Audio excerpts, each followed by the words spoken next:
They fined me $450 for tampering with my own water line, then threatened to shut off service in 48 hours if I didn't pay.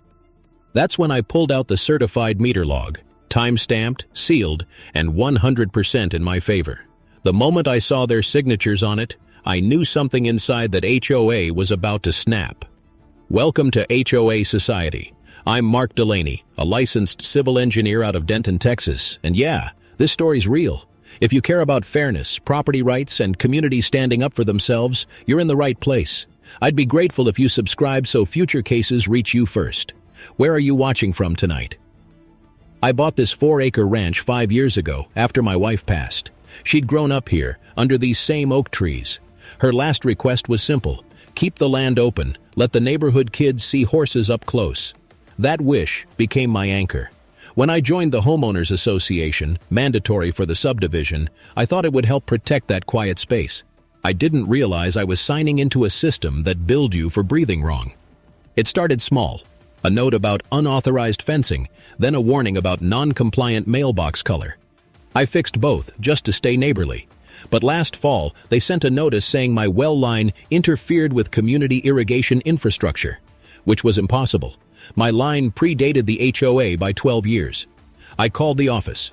The manager, a clipped voice named Valerie Crow, told me, "We can't have rogue plumbing under shared soil." Rogue plumbing, like I'd tunneled into Fort Knox. 2 days later, a board member walked my property line with a clipboard, jotting notes like a bounty hunter. They measured my water pressure, took photos of the wellhead, then posted a pink citation on my mailbox. Tampering with common utility, $450. I laughed until I realized they were serious. I met my neighbor Tom that afternoon. Retired sheriff, slow drawl, knows everyone from the feed store to the courthouse. He scratched his chin when I showed him the citation. "They're fishing, Mark," he said. "Probably after easement money. Check your plat map." His words hit a nerve. I spent that night at my drafting table, pulling records. The well sat squarely within my parcel boundaries, 87.4 feet from the eastern stake, verified in the 2009 survey. 3 days later, Valerie left a voicemail. "Failure to comply will result in termination of service." Termination of what service? It's a private well. That's when the anger sharpened into focus. They were bluffing, and I needed proof. At dawn, I walked to the meter pit, brushed off the dust, and photographed every serial number. Then I called the county utilities department. A patient clerk named Sandra looked it up. "Mr. Delaney," she said, "that meter's not registered to the HOA at all. It's legacy private infrastructure. Your title includes exclusive rights." I saved the recording. Knowledge nugget number 1. In Texas, when a subdivision absorbs pre-existing private wells, those rights don't vanish. They remain deeded to the property owner unless formally conveyed by recorded instrument. That single fact changed everything. By week's end, I drafted a calm, 2-page letter citing the deed language and certified it by mail. Instead of responding, the HOA doubled down, threatened law enforcement intervention. I figured they'd back off once they realized I was right. I was wrong. One Friday morning, I heard gravel crunch outside. Valerie stood near my gate, phone in hand, flanked by 2 uniformed officers. She pointed at me. "That's him. He's diverting water from common supply." The officer approached, measured, frowned, then asked, "Sir, this your well?" I handed him the deed copy. He read it twice, then muttered, "You're clear here." Valerie's jaw locked tight. That night, I sat at my kitchen table, coffee cooling beside a folder of notes.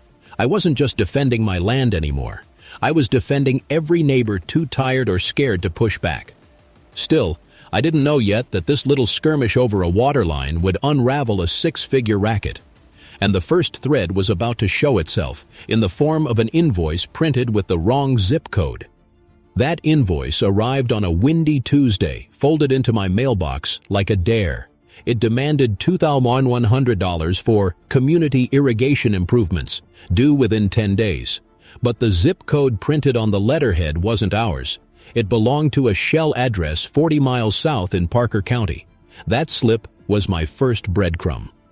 I drove to the county clerk's office, the same low brick building where I'd recorded my wife's hospice trust years ago. The clerk pulled up the HOA's registration. Sure enough, their mailing address matched that phantom zip.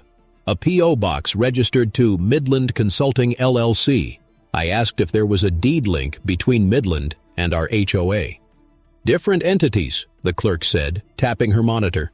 Same managing officer, though, Valerie Crow. That night, Tom and I sat on my porch, both of us nursing beers. He laughed when I told him. So the president's billing folks through her own side company? Classic self-dealing. I exhaled through my nose, tight. If I expose it wrong, they'll bury me in fees. He nodded toward the horses grazing by the fence. Then do it right. Paper trail, chain of custody, everything. The next morning, I set up a binder system. 8 tabs. Deeds, meter logs, correspondence, invoices, inspections, meeting minutes, statutes, and timeline.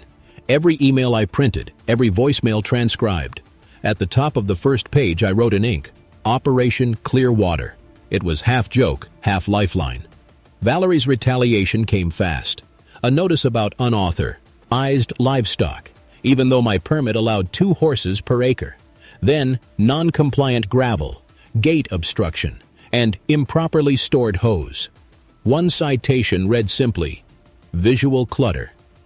Tom laughed until he saw my fines total, $3,800 in under a month. I called an attorney, Andrea Pike, real estate and municipal law. She met me at a diner off Route 380, rolled up in a dusty Subaru with maps sticking out of her bag. Over scrambled eggs, she skimmed my papers and said, their bylaws require majority board approval for assessments. You have the vote tallies? I slid her the minutes I'd requested through certified mail. She smiled thinly. No quorum recorded. These charges are void on their face. She folded the papers neatly and added, keep your cool though, they'll test you. She was right. That Friday evening, a white SUV idled outside my gate. I could see a phone lens glinting through the windshield. 10 minutes later, an anonymous post popped up on the community Facebook page. Rogue homeowner suspected of theft. Beware. No names, but everyone knew. I stayed steady. Every post I screenshotted with timestamp and URL. Every citation I photographed next to that day's newspaper. I wasn't just documenting harassment. I was building an evidentiary spine. Early one morning, Andrea called. Mark, you sitting down? She'd found something buried in the county recorder's log, a supplemental covenant recorded April 17th, unsigned by homeowners, yet granting administrative lien authority to Midland Consulting LLC. Valerie had effectively given herself the power to lien our properties without a vote. That's when I felt the shift. I wasn't the hunted anymore. I was the auditor. I spent that weekend tracing signatures. Every board approval line had the same looping V flourish, Valerie's. Even the treasurer's signature block bore it, just slanted differently. Knowledge nugget number 2. Under most state HOA statutes, self-dealing or dual-capacity contracting, an officer approving transactions for their own company, violates fiduciary duty and can void the contracts. I printed the statute and slipped it into my binder, tabbed leverage. Early the next week, the HOA sent another threat. If unpaid, the board will move to foreclose under covenant lien rights. I read it twice. Calm. Then I typed my reply. Please provide certified proof of board vote and recording authorization under Section 7.14C. Failure to produce within 5 business days constitutes waiver. I sent it registered, return receipt requested. By Friday, the silence was telling. If you've ever tangled with an HOA, you know this moment. The quiet before they realize you can read just as fast as they can threaten. Are you firmly anti-HOA, or do you think some of them still serve a purpose? If you've ever pushed back successfully, share one small tactic in the comments so others can learn. And if any HOA board members watching, go ahead, leave your message for us here. The next day I got a thin envelope from a law firm I didn't recognize. Notice of legal counsel representation for the Silver Creek HOA. I could practically smell the toner. They'd lawyered up. But here's what they didn't know. So had I. Andrea had already filed an open records request with the county, and when the results came in, the paper smelled faintly of dust and victory. The HOA's supposed shared water network was built on a temporary municipal permit that expired 8 years ago. which meant every gallon they'd billed since was unauthorized. I didn't tell them yet. Sometimes the best way to teach a bully is to let them keep talking. I let a week pass before I answered their lawyer's letter, just enough time for their confidence to marinate. When I finally did, I replied with 12 pages of calm precision, citations, maps, signatures, timestamps. Andrea called it a gentleman's hammer. I mailed it certified and waited. 3 nights later, the HOA held a special meeting at the clubhouse, which sits behind manicured hedges and a locked gate code they'd forgotten I still had. I parked quietly and walked in mid-session. The fluorescent lights hummed, the air smelled of lemon polish and fear. Valerie sat at the head table, flanked by 2 board members and the new lawyer. Young guy, expensive suit, no eye contact. She saw me, straightened, and said, "Mr. Delaney, this is a private session." I smiled.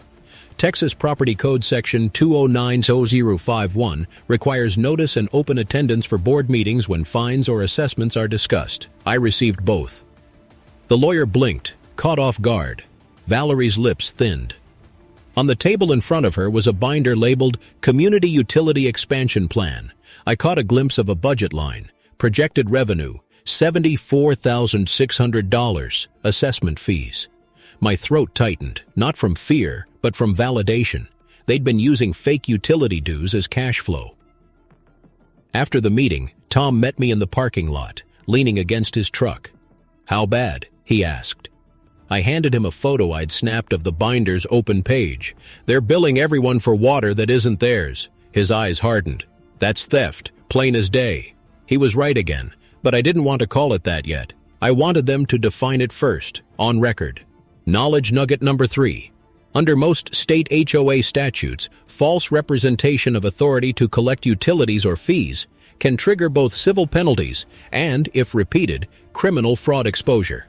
The next morning, I drafted a public record summary and emailed every homeowner I could find in the directory. I didn't accuse, I just attached the certified documents and wrote, "For transparency, these are the filings currently on record."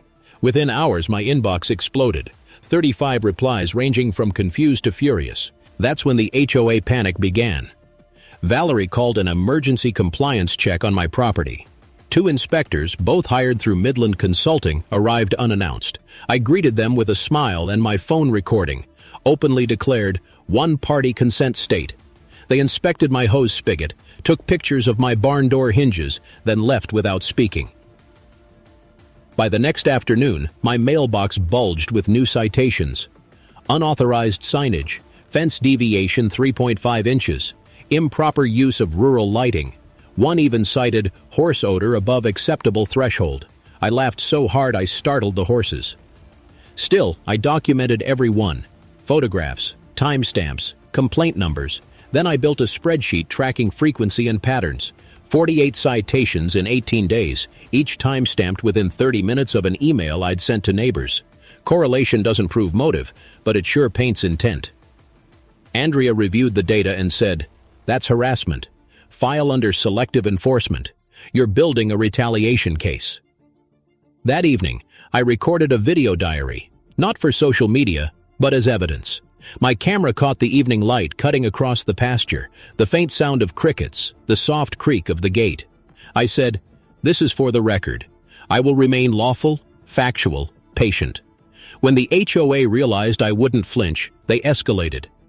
One night, I returned home to find a bright orange tag taped to my fence. Notice of violation. Enforcement action pending. My stomach sank. It looked official, embossed. But the fine print read, "Prepared by Midland Consulting LLC. Private enforcement pretending to be municipal, crossing a line they'd regret." I scanned it, highlighted the text, and emailed the county compliance officer. Within 2 hours, she replied, "No such authorized entity exists in our system." That was my green light. Tom stopped by with a bakititarios, thermos of coffee. "What now?" he asked. I smiled. "Now we wait for them to hang themselves with their own rope." He chuckled. "Make sure it's legal rope." I grinned. "Always is." Before sunrise, I drafted my quiet play, The Secret Leverage. Andrea and I structured an anonymous LLC, Cedarline Holdings, to purchase a tiny forgotten parcel that intersected the HOA's irrigation easement. A 30-foot strip recorded decades ago as Service Access Road. The cost? $1,210. The value? Immeasurable. That strip contained their only legal access to the shared line. I didn't breathe a word. If you've read this far, tell me honestly, when an HOA crosses into your private land, do you fight them head-on or quietly collect leverage first? Comment your instinct, or at least like the video if you've ever had to choose between peace and principle. Every day after that, I passed by the easement road and smiled to myself. The grass shimmered in morning dew, and somewhere under it lay a boundary line that now belonged to me. 2 weeks later, Valerie made her biggest mistake. She filed a utility improvement motion to trench and replace the main line, right across that 30-foot strip that now sat under Cedar Line Holdings, my anonymous company. When the backhoe rolled up that Monday morning, I watched from my porch as the driver stepped out, clipboard in hand. "Morning," I called. "You got a permit?" He shook his head. "HOA said it's their easement." I nodded toward the post I'd planted over the weekend. Private access. No entry without owner consent. My signature was there, notarized, filed. The man squinted, reread, then climbed back in his cab. "I'll call my boss." The machine never started. That same afternoon, Valerie stormed up my driveway in heels sinking into the gravel. "You can't block community maintenance," she shouted. "I'm not," I said evenly. "You're trying to dig. Through private property. Here's the deed, if you'd like a look." Her eyes skimmed the paper, flicking from parcel number to signature. "Cedar Line Holdings?" she snapped. "New neighbor," I said. "Bought it last month." Her voice rose, carrying across the pasture. "We will not be intimidated by shell companies." "Then read your own covenants," I replied. Section 9.02. Any work on easement property requires written consent of the owner. Cedar Line hasn't given consent. She turned, heels crunching, and left without another word. I watched the dust swirl behind her SUV. The first domino had tilted. That night, Andrea called. "They'll realize soon what you did." "I want them to," I said, "after they file something in writing." She laughed softly, tapping her mug on the phone. "Cold but clean. I like it." Over the next week, letters from the HOA became frantic, half-typed, half-threat. One warned of legal recourse for obstruction. Another demanded immediate disclosure of beneficial ownership. I ignored both. They weren't entitled to either without discovery, and we weren't in court yet. Tom thought I'd lost my mind. "You're poking the bear, Mark." "Maybe," I said. "But this time, the bear's on a leash." Midweek, I attended their next board meeting. The parking lot was packed, neighbors whispering, phones recording. Valerie stood at the podium, papers trembling in her hands. "Due to recent interference with maintenance," she said, "the HOA will impose a $500 daily fine on the obstructing party until access is restored." I waited until she signed the motion. Then I rose slowly.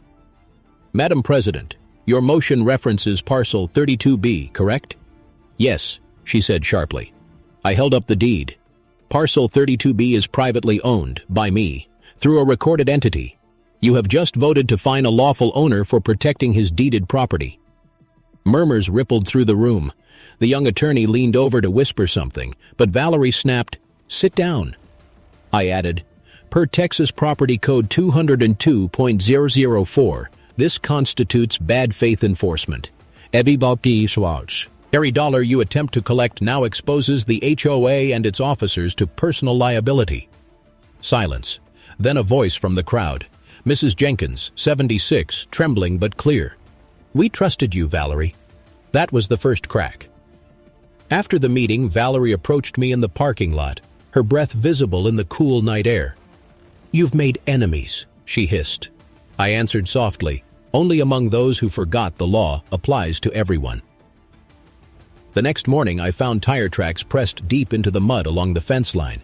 The sign I'd posted was gone. Instead, a folded note hung from the post. "Nice trick, Delaney. Won't save you."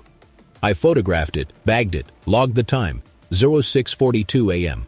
Evidence entry number 108. Andrea's advice was calm. "Stay silent. Let them escalate on paper. We'll need one solid act of trespass for the authorities. They're already halfway there, I said. Knowledge nugget number 4. In civil property disputes, the first party to act outside recorded authority. Digging, cutting, entering often determines liability. Documentation is more powerful than confrontation. That weekend, I heard the hum of equipment again, but no digging. Just the HOA's new contractor photographing my sign. He waved awkwardly when he saw my camera raised. Tell me in the comments, how far should an HOA's control reach beyond the fence line? Property maintenance or private overreach? I'm curious how you draw that line in your own neighborhood. By Monday, the county clerk's office had received my quiet filing, a notice of intent to enforce property rights, cross-referenced with the HOA's recorded easement. It wasn't a lawsuit, it was a mirror. Once it hit the public record, every insurer, lender, and title company tied to the HOA would see a potential encumbrance. And that's when the board finally panicked. The first call came at 7:18 a.m. sharp. Valerie's voice britzy, but polite. "Mark, let's talk about a resolution before this escalates." "Happy to," I said, "as soon as your counsel provides written confirmation of insurance coverage for the board's actions." Click. She hung up. By noon, my email filled with digital smoke. The HOA lawyer accused me of defamation by implication for sharing public documents. Andrea chuckled when she read it. Defamation requires a false statement. All you did was forward facts. She sent a one-line reply that morning. Our client denies any wrongdoing and reserves all rights under 42 U.S.C. SICO 1983. That line hit them like cold water. Then the retaliation went personal. I started noticing cars idling by the fence at night. One morning, my mailbox was open, contents scattered in the dew. A wellness check from the sheriff arrived unannounced after someone called claiming I was unstable and hoarding weapons. The deputy, embarrassed, said, "We have to respond, sir." He peeked into my garage, saw nothing but tools and feed sacks, and sighed. "Sorry, neighbor." I didn't get angry. I recorded the call log and wrote it down. Harassment case building itself. The next HOA bulletin landed on every doorstep. Unauthorized obstruction has delayed community improvements and may result in special assessments. Below it, my address, bolded. They wanted to shame me publicly. Instead, it backfired. Mrs. Jenkins knocked on my door with her oxygen tank and a folder of her own citations. "They fined me for wind chimes," she whispered, voice shaking. "Said they disturbed the visual harmony." I guided her inside, sat her at the kitchen table. "You kept the paperwork?" She nodded. I scanned every page into my archive. That's when I realized this wasn't about my well anymore. It was about a culture of control. By the end of the week, 7 neighbors had come forward. Paint shades, mailbox flags, porch furniture, all fined under made-up aesthetic guidelines. Andrea drew a quick chart on her legal pad. Pattern of selective enforcement. Dates, fines, amounts. That's a class exposure if we want it. I hesitate. Ted. Let's finish the clean way first. That night, I walked the pasture alone. The air was heavy with rain smell and soil. Somewhere near the fence, a frog croaked under the hum of distant power lines. I thought of my wife's voice saying, "Protect what's honest." I whispered, "Trying." Then came the lowest point. Saturday morning, 6:30 a.m., pounding on my door. 2 uniformed officers again, this time with a noise complaint. One handed me a printed report from the HOA, alleging unauthorized construction after hours. I led them to the barn. Nothing. Just quiet. One officer rubbed his eyes. "We get these from them all the time," he muttered. "We'll note it." I closed the barn door and leaned against it until my hands stopped shaking. I wasn't scared for myself anymore. I was scared that ordinary people could be bullied into silence by a board with stationery and a printer. That night, Tom stopped by, dropping a paper bag of fried chicken on my counter. "They're trying to smoke you out," he said. "Don't blink." "I'm fine," I said, though my chest felt tight. He looked at me hard. "You still sleeping?" "Sometimes," I lied. He poured coffee from his thermos, steam fogging his glasses. "You're doing this for everyone else now, huh?" "Guess I am." I spent that evening reviewing the insurance policy Andrea had pulled. Community Director's Officer's Coverage, Policy Number 22147FX. Buried on page 12, a clause requiring the carrier to investigate claims of knowing violations of law within 10 days of formal notice. If I could trigger that clause, the insurer would audit the board themselves. That was my next move. But first, one last piece of bait. I printed every citation they'd issued to me and neighbors, fanned them out across the kitchen table, and photographed them under lamplight. The shadows looked like rows of folded wings. That image would become my anchor evide. Hence when I filed the notice the following Monday. How far would you let an HOA go before documenting everything? Would you keep the peace, or would you push back even if it meant risking your comfort? I'd like to hear your threshold below. When the rain came that night, it drummed steady against the tin roof, rhythmic, almost forgiving. Somewhere between the thunder, I knew the tide was turning. The paperwork was ready, the proof airtight. The next morning, I slid a thick envelope across the counter at the post office. Certified mail, priority. Destination, Due Insurance Compliance Division, Austin, Texas. The label glowed under the fluorescent light. I felt like I'd just loaded the first round in a legal revolver. The postmark read, July 8th, 10 days. That's what the policy mandated for the insurer to respond once a potential knowing violation notice was received. I didn't have to wait long. On July 13th, a white envelope appeared in my mailbox, this time from Hastings Mutual Insurance Company, Claims Division. The letter confirmed receipt and stated an internal audit would commence to assess compliance and governance integrity. In plain English, they were sending investigators. Valerie must have realized it too. That evening, I saw her SUV parked half-hidden near the clubhouse. Lights were on inside, silhouettes pacing. The next morning, an emergency HOA bulletin hit everyone's inbox. False reports have been made to our insurer by a homeowner attempting to sabotage community operations.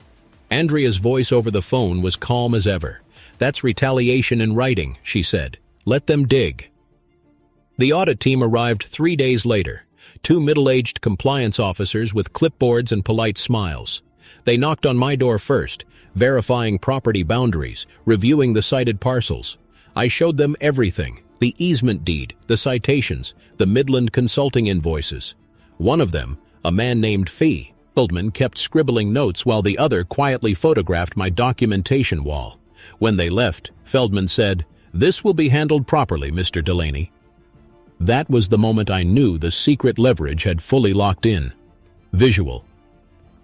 Beat number 1, the closing of my file box. Each tab labeled, edges crisp, binder rings snapping shut like a gavel strike.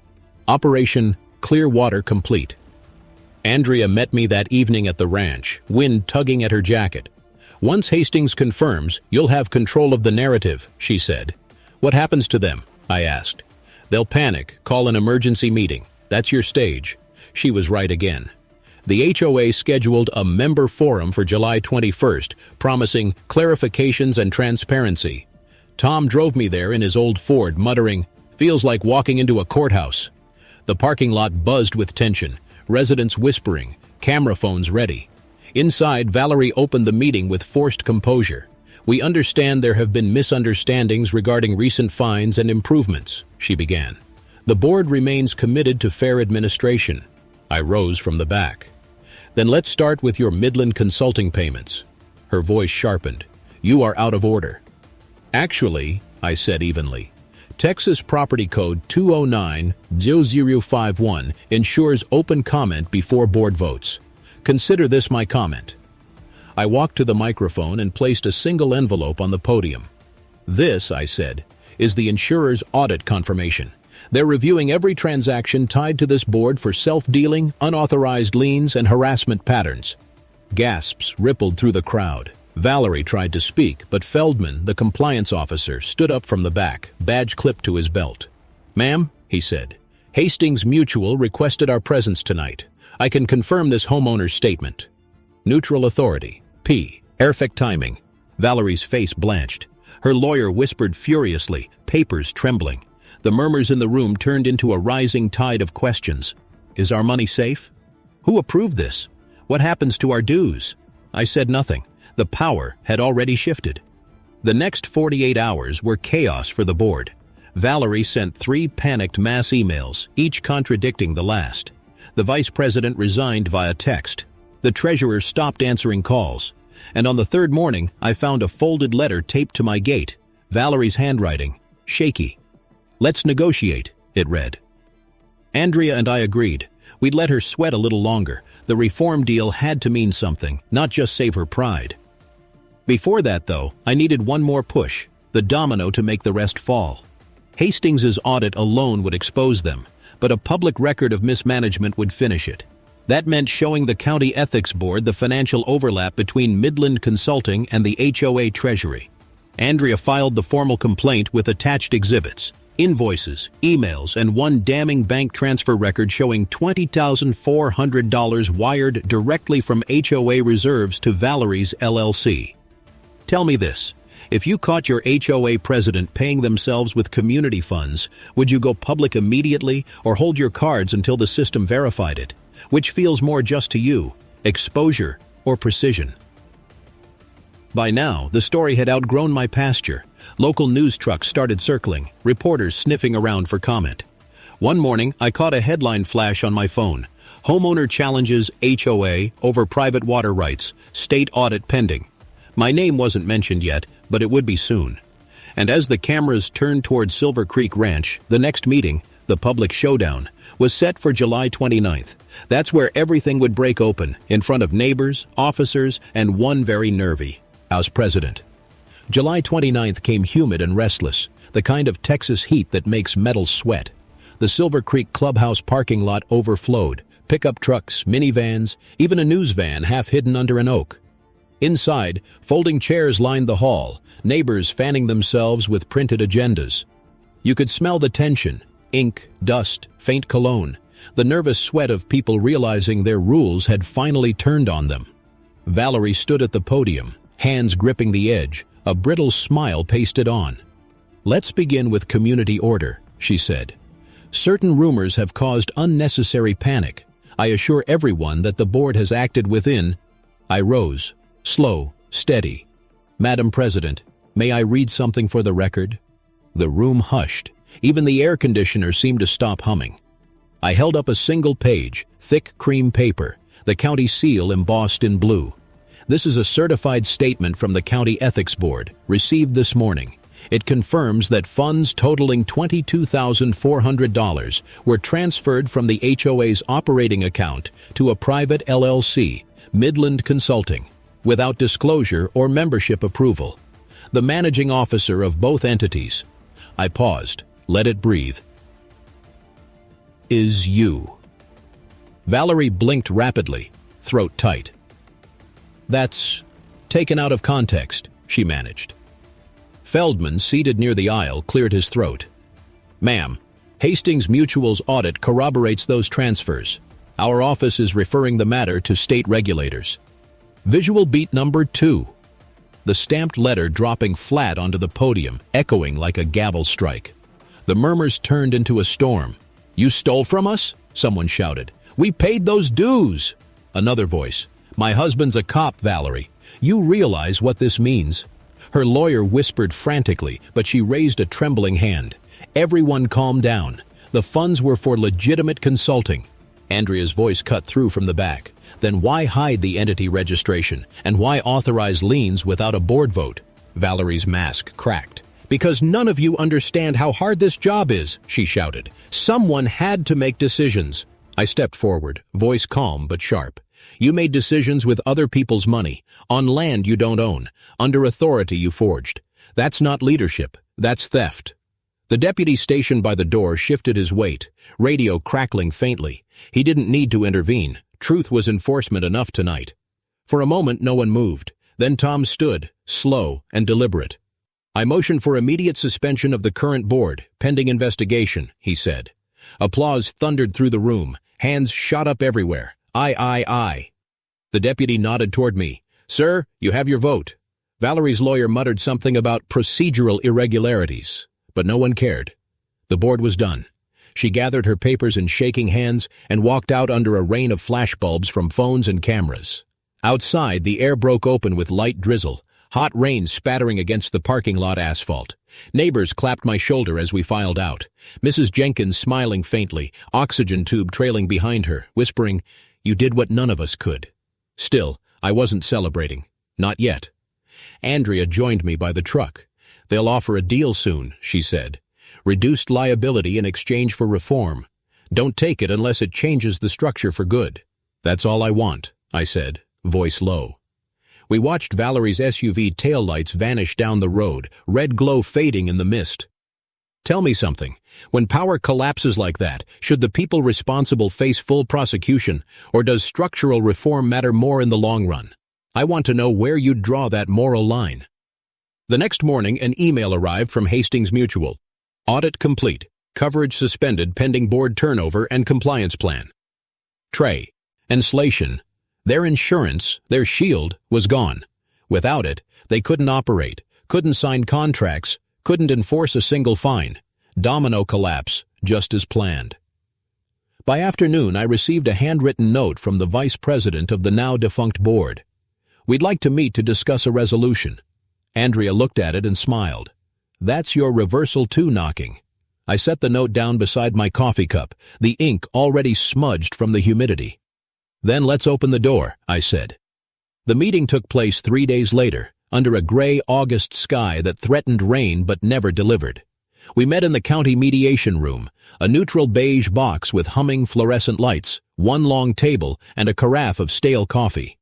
Across from me sat Valerie, visibly smaller than before, flanked by a new attorney from the insurer. Andrea settled beside me, crisp suit, fountain pen poised. Tom waited in the hallway, hat in his hands, just in case. Valerie spoke first, her voice clipped, careful. "The HOA board is prepared to resign in full and appoint an interim committee. We request mutual non-disparagement." Andrea leaned forward. "We're not here for silence," she said. "We're here for reform." I slid a printed document across the table. Community Reform Charter Proposal. 8 pages, typed clean, margins wide. I'd spent the last 48 hours writing it at my kitchen table, with the rain hammering against the tin roof like a metronome. The new charter includes open records access, independent audits, and mandatory public vote on any special assessment, I said. Board terms limited to 2 years, an ethics committee of 3 homeowners with no financial ties, and a 15% fee rollback until all restitution is made. Valerie's lawyer skimmed it, his pen tapping nervously. "You're asking for structural overhaul," he muttered. Andrea smiled faintly. "We're offering amnesty in exchange." Valerie's shoulders slumped. "And if we sign?" "The audit closes without personal prosecution," Andrea replied. "Your insurer restores limited coverage under new governance. You walk away clean, but this community finally gets clean too." Silence stretched. Outside, thunder rolled low and distant. Finally, Valerie picked up the pen. Her hand shook slightly as she signed the last page. Visual beat number 3, ink gliding across paper, signature looping into history, the quiet exhale of a community turning a corner. Afterward, we stepped out into the damp air. The clouds broke just enough for a sliver of gold sunlight to hit the courthouse steps. Andrea closed her briefcase and said, "You know you could have sued and won big." "I didn't want money," I said. "I wanted peace." She smiled. "Then you got the rarest victory of all." That weekend, Silver Creek Ranch held its first community day. Kids splashed in puddles. Tom grilled on the lawn. Mrs. Jenkins' wind chimes finally hung freely on her porch. I watched from the fence line, the horses grazing lazily behind me, and for the first time in months, the air didn't hum with tension. It hummed with life. A week later, the Denton Chronicle ran a small headline. HOA undergoes ethics reform after audit. New leadership elected. No mention of my name, just a photograph of the new committee smiling under the oak trees. That anonymity was the best reward. If you believe I fought the right way and this is how it should end, say a few words in the comments for your friend, someone who's still stuck in the middle of their own HOA nightmare. Subscribe so the next story finds you before you need it. And share this, not for me, but for the next neighbor who's too tired to fight alone. We can't fix what we won't expose. In the months that followed, the reforms stuck. Transparent budgets, published minutes, no midnight fines. The insurer reinstated partial coverage under new bylaws. The Poole County Ethics Board closed its file with a single line: compliance achieved, oversight ongoing. One evening, as I locked the barn and looked toward the pasture, the porch light caught on a single surviving citation still pinned to my bulletin board. Visual clutter, it read in faded ink. I smiled, tore it down, and tossed it into the fire pit. The paper curled, edges glowing, words vanishing into quiet ash. What changed after? Valerie moved 2 towns over and opened a small accounting service. The HOA's new president, Tom, set up a quarterly open ledger night at the clubhouse. Mrs. Jenkins started a scholarship fund for local kids, named the Clearwater Trust. And me? I stayed on my land, still hearing my wife's voice in the wind between the oaks, still keeping her promise. Open pasture, honest life. Some nights I drive past the old sign that once carried their threats. It's empty now, the bolts rusted loose, and I think, power only lives as long as we let fear feed it. Once you starve it with truth, it dies quietly. Next case? Maybe the one down the road. Noise ordinance, bogus fees, another Karen learning the hard way that property rights aren't suggestions. But that's a story for another night.